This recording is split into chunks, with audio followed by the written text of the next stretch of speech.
Welcome back to the Next Level Show. I have a good episode lined up for you guys. For you guys that don't know, I'm your host, Jonathan Alberts. I'm one out of the three co-hosts of the Next Level Show, but we're going to be doing a solo episode today, and I have something good lined up that I think you'll find tremendous value in. We're going to be covering basically what are the differences between building muscle and losing fat, and bottom line, which one is more difficult. I think that both sides can argue their point of which one's more difficult. I know we have one side of the losing fat process that people that feel what they look like they look at a carbohydrate and they just gain a ton of weight. And then we have those that seem to not be able to build an ounce of muscle, or it's extremely challenging for them, right? And I'm kind of more of that side that comes from really challenging, was really always hard for me growing up to gain weight and muscle in this case. Well, so it felt like for me, right? So I kind of want to bring up both perspectives. Just to kind of shine some light on it, basically give you guys, and you guys can kind of decide what do you guys think, and basically just kind of understand maybe where you're at. We're going to discuss a little bit of body types, the relationships between both losing fat, the differences between that and building muscle. Maybe you're going to find some correlations there too, because there are some similarities, believe it or not, in the cases of certain behaviors and or processes. But nonetheless, they are both challenging in their own ways. So we're going to get into it a little bit. Kind of want to do a quick little intro. For those that don't know, we do have Instagram is where our main of we can get a hold of us the most. If you guys want to get in contact, send us a message, shoot us any content ideas for the podcast. You can find us at the Next Level Show. My personal account is at John Alva Fitness. Mr. Gabe is at Prime and Glory. And Mike is at Mike Nillis PT. You can go and shoot us a message anytime. Feel free. We love when we connect with you guys. And at any point, if you find value in this episode, go ahead and screenshot, tag us so we can go ahead and share it on our Instagram pages and just simply thank you for supporting the show. Also, we have a YouTube channel for those that don't know. If you guys like more of a video format, seeing our faces, you guys can go ahead and tune there, subscribe. Some people just prefer YouTube. We ended up recently getting into you. For people that don't know, it's still a fairly new channel. We don't have the first 200 episodes on YouTube, which I'm kind of glad because we were all over the place for the first 100, I want to say. So we're still figuring this thing out. But hopefully, you guys are sticking around. That love the content, supporting it. We always always appreciate you guys from the bottom of our hearts, as always. All right, so let's get into it. So which one's harder, building muscle or losing fat? Before we get into that, I think it's important to understand kind of body types or what body type you may have. So the thing with body types, I like it for an idea of just being able to paint the picture for you to get a grasp. Okay, I'm kind of leaning more towards this side, so you can understand maybe why. There has been some studies and stuff showing that the whole body type concept is not necessarily true. It doesn't hold that much substance when it comes to reality. Like, you're not bound to a body type, because I think that too many times gimmicks, programs, supplements start marketing towards obviously the insecurities of a person. In this case, it might be targeting the skinny person. Hey, you got to take these supplements to get bigger or grow more mass faster, right? Or they market towards the body type that person that maybe struggles with weight loss, and they'll market the fat burners, the radical diets, or the weird training protocols that's going to guarantee you to lose weight faster or lose fat faster. So I think that it's important to just take it as a concept of just a general rule of thumb, but not literal. I'm just going to put this out there because so many have heard you have to train towards your body type. Is there truth to that? Sure, there's not all bad information out there, and I think that some of it is with good intentions. But just to kind of paint the picture, the first body type that I felt that I fell in personally, this is going to even be a personal attack on myself, is the ectomorph body type, the body type where you just are very skinny, basically all your life. You're very thin, and you can eat all you want, and for the life of you, you can't gain weight. Maybe you were that skinny kid in high school growing up, or that skinny girl that you even got made fun of for being so skinny, right? You were on that end. So the driver for you is to be able to gain more weight, gain more muscle mass. So you're kind of on that end of the spectrum where it feels like an uphill battle to gain weight. Maybe you're the endomorph, the middle person, the one that kind of has which they would argue to have that perfect, it's the perfect body type for, let's say, the bodybuilder or a physique athlete, or for most athletes in general, because you want to be able to gain muscle, but also be leaner, have that athletic build, but still the ability to gain a lot of strength, gain a lot of muscle, without gaining too much weight, without losing too much weight. You kind of want to have that perfect combination. So that's kind of more of the endomorph body type. Some people fall into that category. You've seen them when they're those little kids that are born with like a good frame, that you can tell like since the beginning they have a good muscle development, good separations, and good genetics. And that's kind of where you'll find more of that endomorph category body type. The third body type is going to be the mesomorph body type, and that's going to be for the body type that not being super skinny, not being in the middle. You're kind of more on the end where you just kind of gain weight a lot easier. That's kind of seems like your struggle is to keep the weight off or keep yourself at a balanced weight without having to be super restrictive with your diet, with your exercise, because it seems like anything you look at, maybe say a piece, look like you look at a cookie, for example, and you just seem to gain a bunch of weight. So that might be you. It may feel like it's you. Now, when I said like there's stuff that's been disproven when it comes to body types and us falling into these categories, it kind of gave me a little bit of kind of an awakening, or if you will, or just kind of a paradigm shifting moment, if you will, because I always identified with being more of an ectomorph. And the concept comes from typically there are genetic properties that will determine the way we look, the way our muscles are shaped, because I know there's a lot of myths out there when it comes to building muscle that you can basically change the shape. If you want long muscles, you need to train a certain way. If you want more granite hard looking muscles, you need to train a certain way.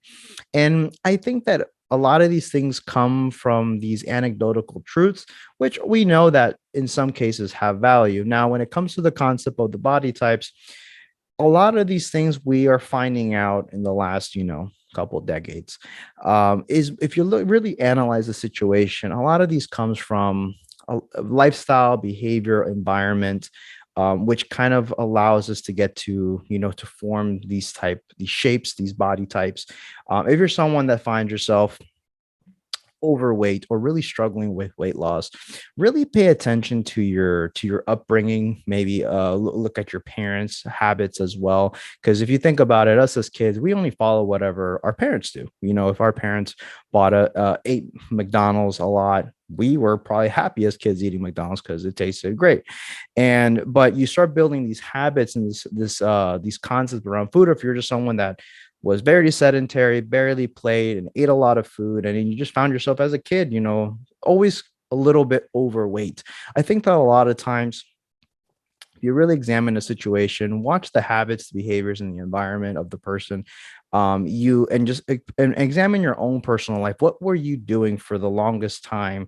The majority of the time, when it comes to your daily day, you'll normally find that a lot of times it's on you to it's kind of your fault.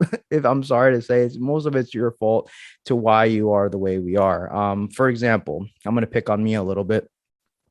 It's when I was growing up, I barely ate. I always found myself that I was skipping meals. I could care less if I ate dinner or not. I wanted to eat was like maybe a little bit of the dessert. I wanted to skip the dinner, go to the dessert. I would skim the food on my plate. I would even like toss some of the food away in the garbage or give it to my grandparents if they were there to spoil me so I could get out of the kitchen table faster. Eating to me was always a chore. Thus, I found myself when I look back at my childhood pictures, I was always very, very thin. And yeah, they would look at me and say, "Oh, you could eat anything and you're always going to be skinny." Sure. But if I really analyze the situation, I was always very thin. I even looked at my parents. My parents were never like big. Especially my father growing up, he was always like usually pretty thin. But I always looked at him. And when I actually got older and was able to kind of analyze the situation, my dad would not always eat breakfast, would skip lunch, working a lot, a very physical job. So he was able to maintain an overall very lean body, but it's once again behaviors, lifestyle, environment, stuff like that kind of correlated. Now he's getting older, he's gaining weight easier, more sedentary, not working as much, eats relatively more than he did. So even though he's still not a big dude, he still gained a lot of weight compared to where he was, even just 10 years ago. So, like I said, was that because he was an ectomorph, an endomorph, or mesomorph, or maybe he is a combination of all? So, this is where the body type myth kind of falls apart, I would say, because we know that we can technically change the way we look due through exercise, being consistent, proper nutrition, rest, and all those factors that we're going to get into. But I just kind of wanted to put the body type myths and just the body type concept out there, not the debunk, not saying that it's has no value. It's just that not to get harped on or get stuck on like, oh, I'm a mesomorph, so I'm always gonna be overweight, or I'm an ectomorph, I'm never gonna be able to build muscle. You just don't know how hard it is to. My body just is way too fast. I cannot. I ate so much, but I just don't gain mass. Really analyze your life, and you'll probably will find some holes in there, right? That you're probably not doing enough of, and that you're missing out. All right, so hopefully that clears up that whole body type concept. If you're finding any questions there, obviously, like I said, always shoot me a message. I would love to discuss any of these concepts with you and help clarify maybe some misconceptions.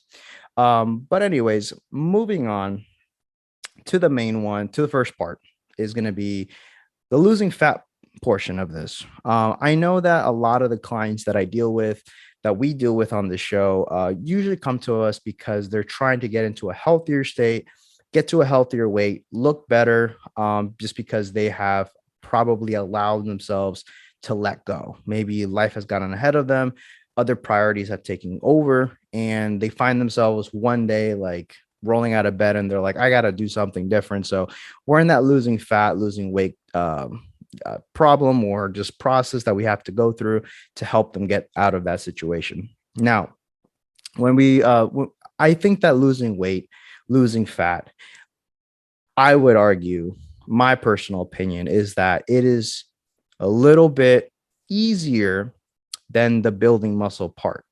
That's just my personal view, and I'm going to break down everything, the differences. And you guys can, form your opinion as well. But I think that for the most part, losing fat is a little bit easier in the sense of the process is very simple. When you break it down, we all know that in order to lose fat, the most important thing is going to boil down to is being in a calorie deficit.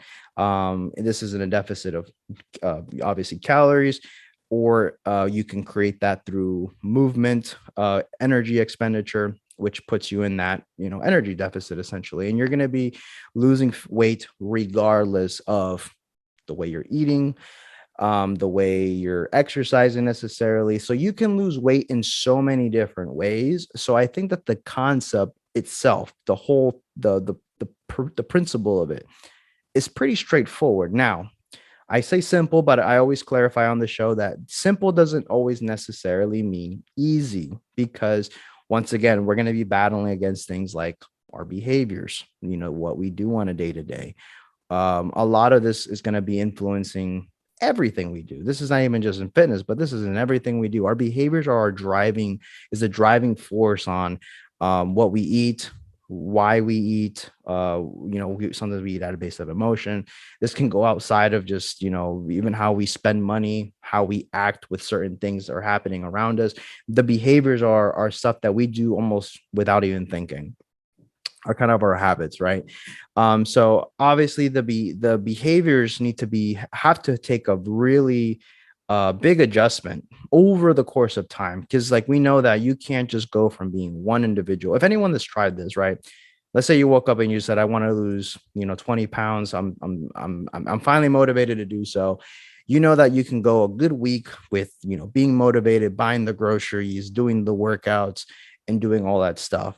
But you know that your natural default, if something was to interrupt that perfect layout of things and steps, your natural behaviors that you were doing way before this are going to kick in. And that's why people struggle with just eating super clean, but then they have a long day, they missed a couple meals, they missed the workout, their natural behaviors kick in and they're like, you know what, I'm just going to take out that frozen food that I usually get, or I'll go to that my favorite takeout spot and pick up some food on the way home because the work was just too busy. Versus because that's your natural behavior or your default setting to what you were doing before. So obviously, when it comes to losing weight, you got to change those behaviors, which are difficult over time, difficult to do all at once, but extremely possible if you prioritize a few things at a very slow pace to change your lifestyle. This is going to be, obviously, we talked about, we don't fall in just because you think you're a mesomorph doesn't mean you're stuck there forever, or an endomorph, or a combination of both. You can change your lifestyle, change your environment, change, your overall behaviors. The next thing that comes to mind is going to be relationships. When it comes to losing weight, the relationships are very important in this case, and we're not just talking about relationships with people, even though this can play a part with building muscle or losing weight, either or, but relationships with food, with the weight scale, with, because I know a lot of people, or a lot of people listening to this, hop on the scale and there's an emotional attachment to it. They freak out, they just go, off the rails, or they just give up altogether, or it just drives them to go even harder, which, we'll talk about that in just a second. But obviously, fixing the relationship with the scale, with body fat measurements, with any type of uh, data that you're going to collect, you got to fix your relationship with those numbers. And bottom line, you have to fix your relationship with yourself. I think this is the biggest problem when it comes to with clients when they have to come to terms with, is those relationships and those mental chains that they have latched on to specific things that they have been embedded since, who knows when that happened, that bad comment that you got when you were growing up, maybe that embarrassing moment that you went through, or it could be a series of different things that caused you to have a bad relationship with said thing, or you latch on your worth, your value to those things. So I think having a healthy relationship with food, ways to collect information, scale, measurements, body fat, and then essentially with your in self. That's why a lot of people, you'll see content that's being pushed that you have to work within yourself in order to achieve said result. And this, like I said, can carry on past the physical. I think another big thing is just the education around food. Bottom line, guys, I think that a lot of people that are trying to go through the weight loss, fat loss process, the another struggle that they come across is thinking that specific foods are bad and other foods are good. I think that this, lack of information, and I say lack of information because you can access tons of information nowadays with Google, but the thing is that you're not understanding what the important things you need to focus on is first. And I think that if you can hone in on that and hire someone to help you, I think these things can be very beneficial for you, is understanding what a calorie is. As simple as that, understanding what calorie is. And for those that don't know, a calorie, all it is a unit of measure. Just like you would measure a mile, you would measure a foot. It's just a unit of measure, regardless of anything. So we know that there is no bad mile, there's no bad foot. It's just a foot, regardless of, it's a foot, it's a mile on land, or if it's a mile on water. It's different, but it's not better than the other. It's the same unit of measure. So a calorie is a calorie, whether it's coming from, French fries or a potato. Now, when I'm saying that they're the same, we're talking about the unit of measure. We're not talking about the quality of those nutrients, right? That's a whole other concept. But what you have to understand is that, like I said, you can lose weight almost essentially doing any form of nutrition protocol. That is, the flat out truth. I know people that, well, I'll even just not even use other people. I'll use myself as an example. Sometimes when I've cut, I was eating, maybe Chipotle or Moe's on a really regular basis. And a lot of people looking will be like, wow, that's not good for you, because, you should be eating chicken, rice, broccoli, or cooking all your meals and never eating out because of hidden ingredients, sodium, blah, blah, blah. And yes, there is, for your overall health, maybe eating out every single meal and especially at certain places, may not be the most advantageous. But I was eating really flexible. I was just making it work for me at that time. I was probably going to school. I can't remember exactly what I was going through. I was working a lot, but I still wanted to make some gains. So instead of complaining and making excuses as to why I couldn't cook, I would choose the best options I had. And that's why I applied the education around food, understanding food and how it worked. And I was able to get tremendous results. I'll probably post this transformation just to kind of make a point on this. But basically, if you can understand calories, you can understand protein, you can understand carbs and fats and what those foods are, for the most part. There's still going to be a learning piece that's going to tie into your behaviors. It's going to tie your relationship with food. But having an education can probably start to heal that and also kind of break those mental shackles. Another big thing I think with losing fat is going to be rest and recovery. Rest and recovery is, I think, in my opinion, very underrated. I think that we live in a hustle culture, especially if we're in the U.S. We glorify overworking. We glorify not resting enough. If you're not working X amount of hours a week, if you're not making X amount of money, if you're not doing X and Y and Z, you are someone else is, and someone else is basically better than you. And sure, if that's what drives you, I get it. But I think that when it comes to losing fat, losing weight, trying to overwork yourself and not prioritizing the rest and recovery is it's an Achilles heel to your results. I think that you're really missing out on a lot more progress being made when you're not prioritizing these things, because when you're in that constant state of stress or on the go, you are pumping a shit ton of cortisol. Your hormones are all out of whack. And if you keep this up, you're going to start having negative impacts on other areas of your life. Hormones do play a role. A hormone is not going to magically make fat pop up on your body, but it's going to trigger certain things in you to maybe eat more food, increase your appetite. You're going to crave certain things. You're going to fall into specific patterns, because your body is consistently sending you signals and prioritizing just surviving. And it's going to do whatever it takes. If you don't want to sleep, fine, but we're going to need more calories. Probably not, when you're super tired, you're really not craving a chicken salad. You're probably going to crave a burger and fries and a milkshake, which is fantastic. I know it sounds amazing, but if you're following what I'm saying, is that, if you're not well rested, you're not recovering properly, you're probably going to fall into making not so ideal situations that are not contributing to your weight loss. And this is why people feel like this is super hard.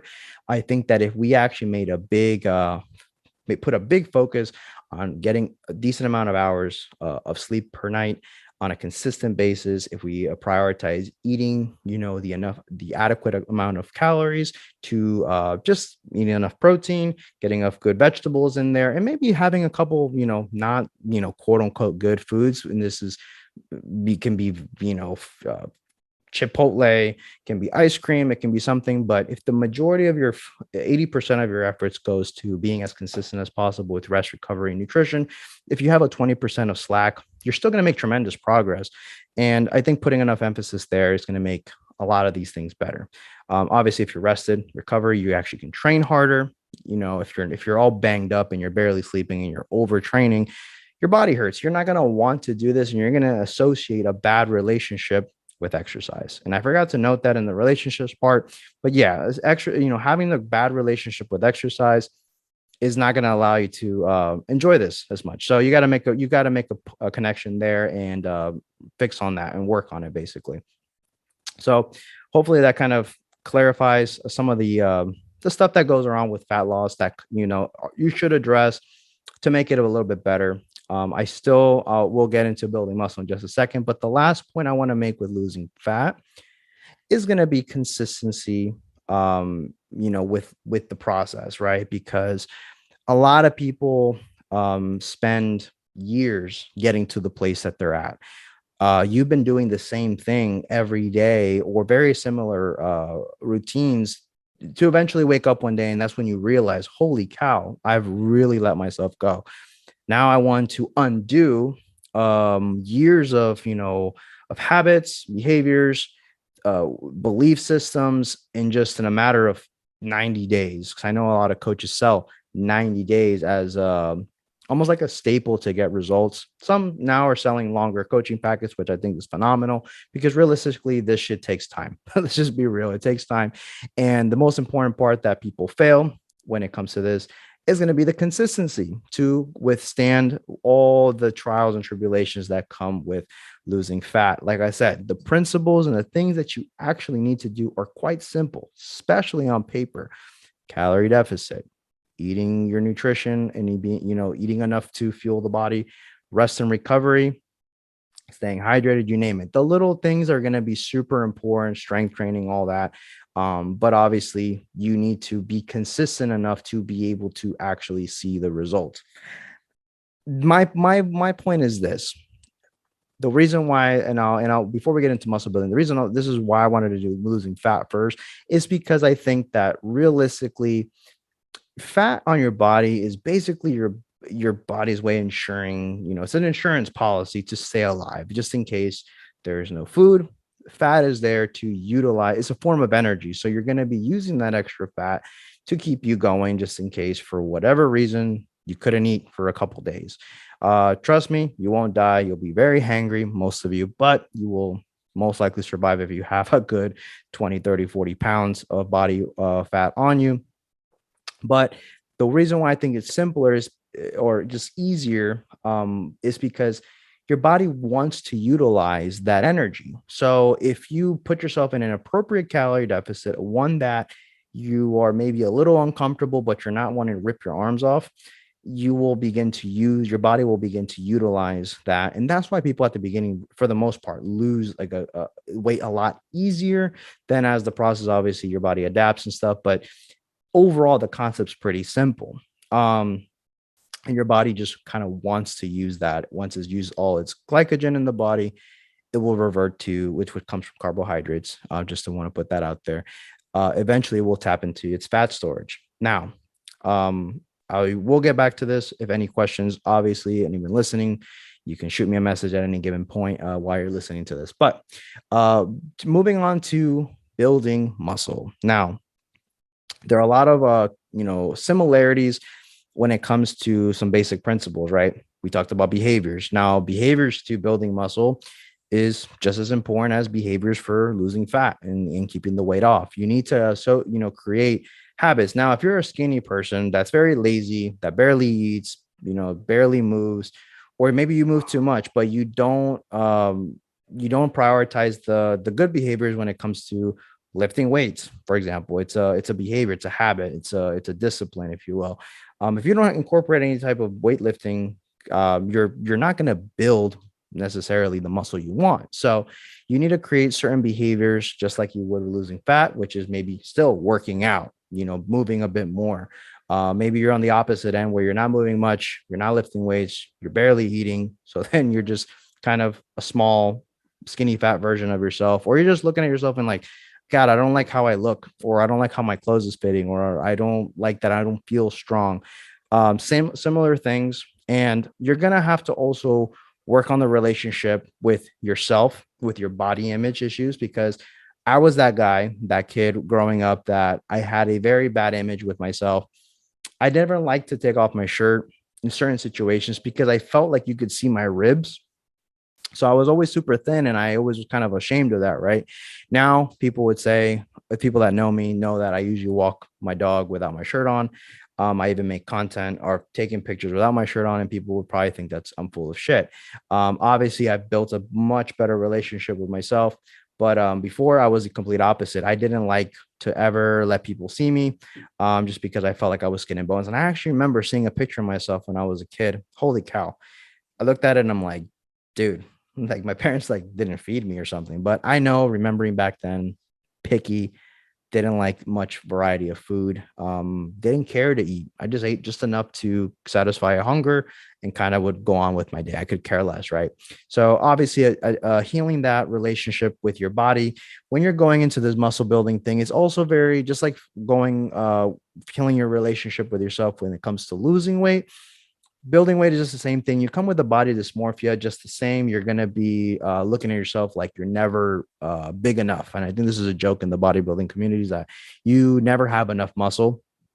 You never feel enough, right? But you got to fix that as well. You got to understand certain things and kind of heal, like have that love for yourself when you're building muscle. That way you don't go into this process for the wrong reasons, and you start doing or taking things that could potentially be harmful for your health down the road. So I was that person that would take any supplement that was sold to me. I just literally looked at myself and I'm like, dude, I was petrified of losing any type of weight. I would eat and I would weigh myself actually at the end of the day. And the people that know me and the people that I've coached, I always tell you to weigh yourself at the beginning of the day when you are probably at your most honest after you use the restroom. I was the opposite. I would not weigh myself in the day because obviously you're always lighter at the beginning of the day. I would always weigh myself at the end of the day to see how heavy I was, right? So I had the kind of the opposite association with the scale, with measurements and all that stuff. So that's what the similarities when it comes to this. There's certain things that you're gonna need to come to terms with. And like, I just wanted to kind of clarify that for maybe you guys that are on the boat of building muscle. Ladies, same thing. Women go through this as well with being thicker or curvier. Typically, my girls that come in and they're a little thinner, they want to have those curves. And then the girls that come in, they're a little heavier and they have those curves, they want to be thinner and have that opposite battle, right? So everyone pick your we're all kind of going through it. We got to like pick a side and just kind of work through that our stuff, right? So very, very, very important. Education around obviously food, just like we talked about. I think that's understanding what a calorie is, understanding nutrition, understanding how much protein you need is just as important if you're building muscle. And I think if not more important, because for the most part, someone losing weight at the beginning wants to just get that number down and fit in particular clothing. And they can kind of get away with maybe just slacking a little bit on macros and maybe being a little loose with calories or the diet approach, because like I said, you can technically lose weight through doing anything. Not saying that everything is ideal, but you have a lot of options there. When it comes to education around food, when it comes to building muscle, I think it's more important because we're trying to build quality tissue. We're not just trying to get fat. We're not trying to just add a bunch of body fat on ourselves, because that would be counterintuitive. When we think I want to gain some size, I want to, fill up my shirts with my sleeves. I want to have a bigger chest. For my ladies, they want to have a bigger butt. They don't care about having a bigger stomach, for example. They're trying to gain muscle in the right places. So I think education around food, kind of, you still need to eat healthy, even though you're eating essentially more. You're not in a calorie deficit at this point. You're maybe at maintenance or in a surplus to gain more weight, to just be able to build more muscle. Education as well, it does apply for my weight loss crowd, but I think education around proper strength training is also very key here. You also want to understand what exercises are for particular muscle groups, how to perform the exercises correctly, especially if you're in that muscle building mindset. You obviously are going to be really prioritizing strength training here.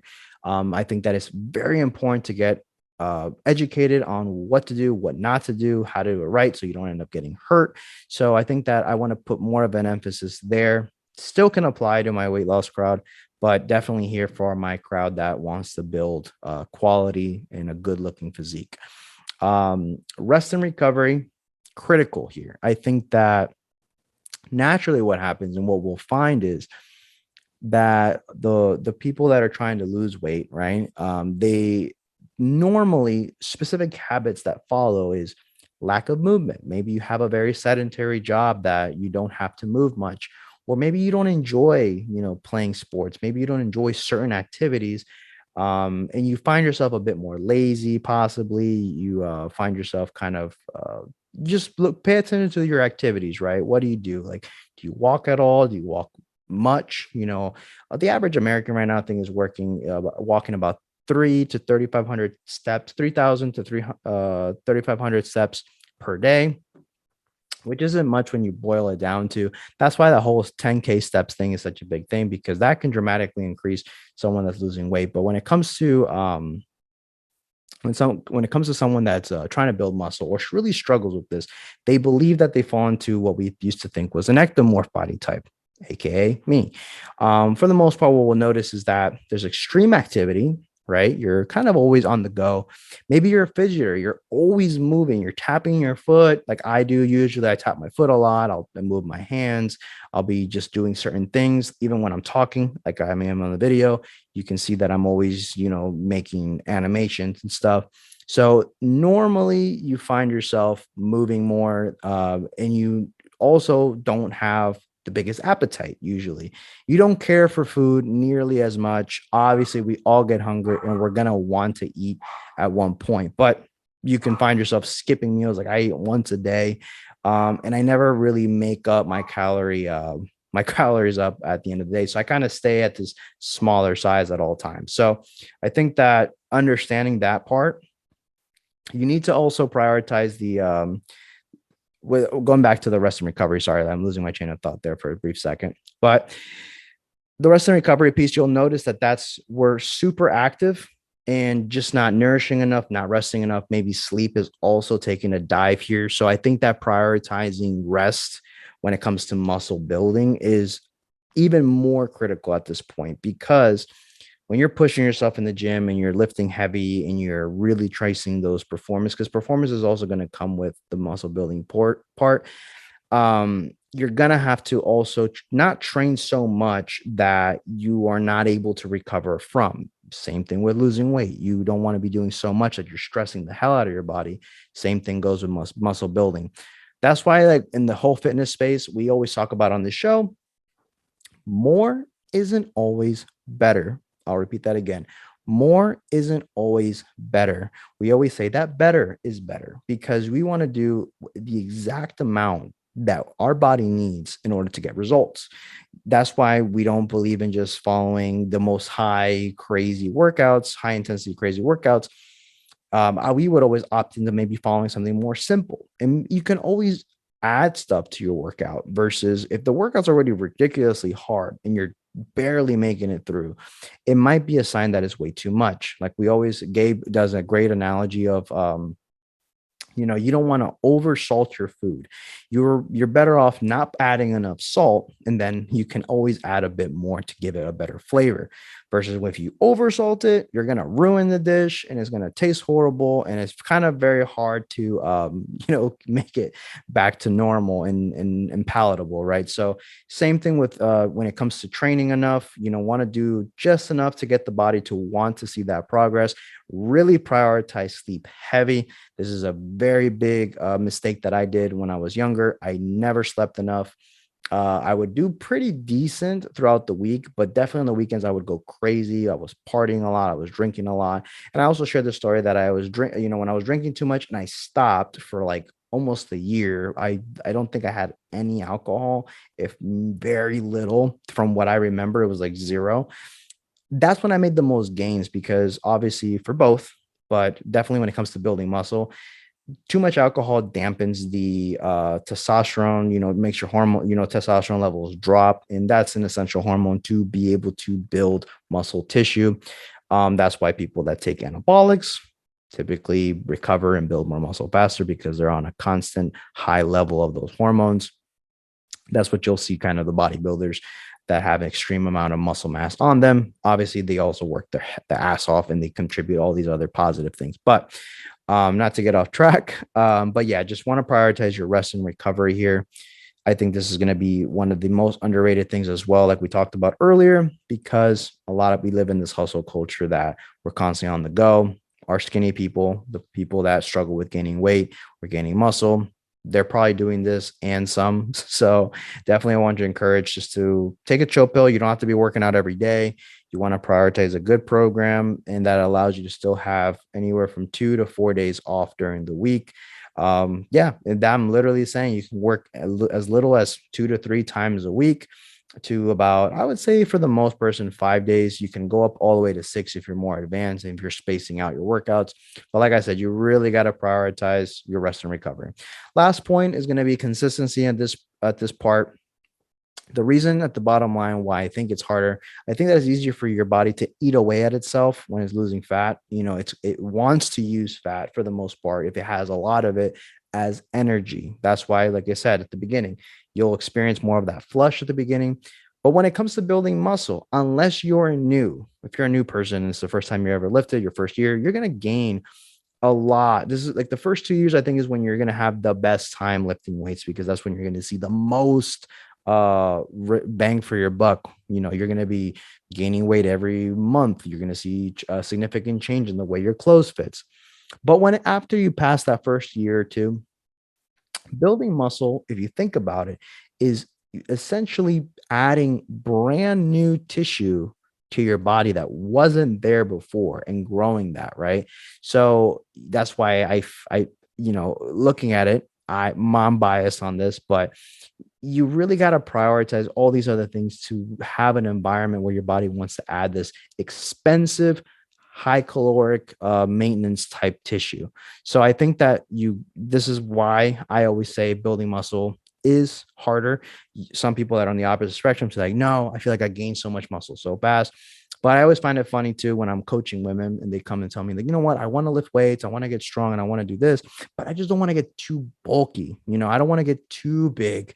And I always laugh and I chuckle and I'm like, I always say in a joking manner, of course, if you are able to gain 20 pounds of muscle super fast and easy, I'm gonna be super jealous of you. And I'm probably gonna report you to get abducted so you can get experiments ran on because we need to know what the hell is happening. Because I've been working out for like 10 years and I'm still not as big as I want to be.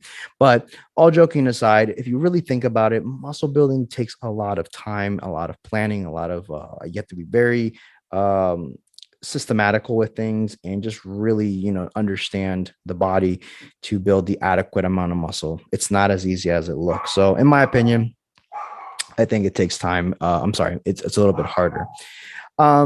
But those are the kind of the main points, and I guess some of the differences between the both. As you could see, there are a lot of things that come together that are very identical. Like we said, we still have to address behaviors. We still got to address relationships with certain things, food, relationship scales, like personal just some traumas and all the negative stuff that we deal through as human beings through life. Education around both of them. Education about why certain things work the way they do. The basic principles is that for weight loss, you need to be in some type of caloric deficit. For weight, muscle gain and weight gain, you need to be in some type of maintenance and slight bit of surplus for some of those more advanced athletes that already have maximized their newbie gains. You need to kind of prioritize still your nutrition and understand those things. And as well as making sure you're getting adequate rest. But, even though we talk about rest being big, super crucial for hormones and all that, as well as recovering from your workouts, they're both going to be just equally important for just being able to lose fat easier. Because if you're constantly stressed, your body's going to be a little bit more I guess fight you a little bit more when it comes to the weight loss, as well as your body's not going to want to build muscle in a very fatigued, tired state. It doesn't have enough time to build that tissue. That's why we always say, obviously put in the work in the gym, do your food, eat your food, stay active, have good practices, but sleep is where your brain is recovering from all the craziness as well as your body. That's why if you notice, sleep poorly for a couple of days. Watch how your body starts to kind of hurt. I don't know if you experience this, that your joints may start to feel achy. Maybe you're a bit tighter because you're lacking sleep. Pay attention to that. It's like sleep is super underrated. If I can hammer anything home, sleep, sleep, sleep, sleep, sleep. People make fun of me because I nap. I don't care. I feel like if I need a nap in a day, I'll sneak one in there just because, hey, it makes me feel better. I have a better training as a result, and I'm able to just perform my daily tasks more optimally. So, closing thoughts. Both take a lot of time, guys. Like but I'm still biased here. I'm going to keep hammering. I'm still biased.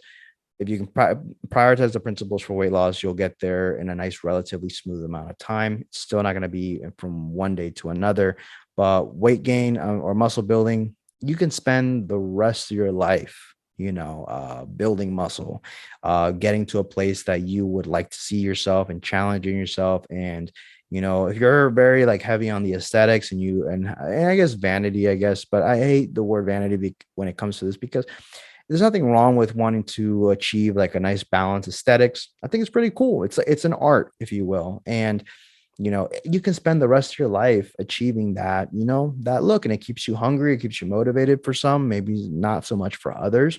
But you don't want to be trying to lose weight for the rest of your life. I think that at one point you get to a healthy weight, your health markers are all improved, your body composition has dramatically improved, so you'll be in a good place.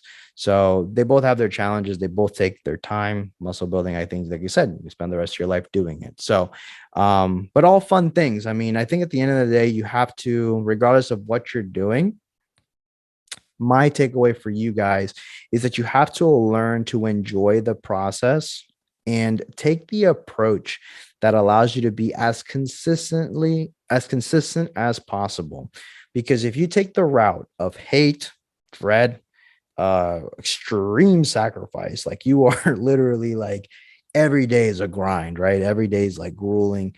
You're probably not gonna see this thing through and probably revert back and say, you know what, this isn't even worth it. But if you do stuff that you enjoy, have fun with it, make small milestone goals to look forward to. That way you feel like you're adding and stacking those wins. It does not only good for your progress, but it also does a good for your mental state, right? The human experience is about having positive stuff happening to them, learning from your mistakes and seeing that you're actually getting better. If you can see that things are getting better, hey, it's going to keep you motivated to come in and keep learning, right? So definitely find ways to enjoy this thing. It's supposed to be fun. Health and fitness, like I always tell my clients and have to remind myself from time to time, it's supposed to add to your life. It's not supposed to subtract from your life. So keep that in mind, guys. That's all I have for you. I don't have any dad jokes. Sorry, guys. That's the Mike and Gabe's, segment. But I hope you guys found tremendous value in this episode and you learned a thing or two. Like I said, if you have any questions, always shoot us a message, share anything that you found valuable, or share this episode with someone that, could benefit from it. Right. So we always appreciate the constant support from you guys. You can always check us out, like I said, on Instagram at The Next Level Show. My personal account is at John Alba Fitness. Gabe, he's at Prime and Glory, and Mr. Mike is at sorry, Mike, at Mike Nillis PT. And you already know. And until the next one.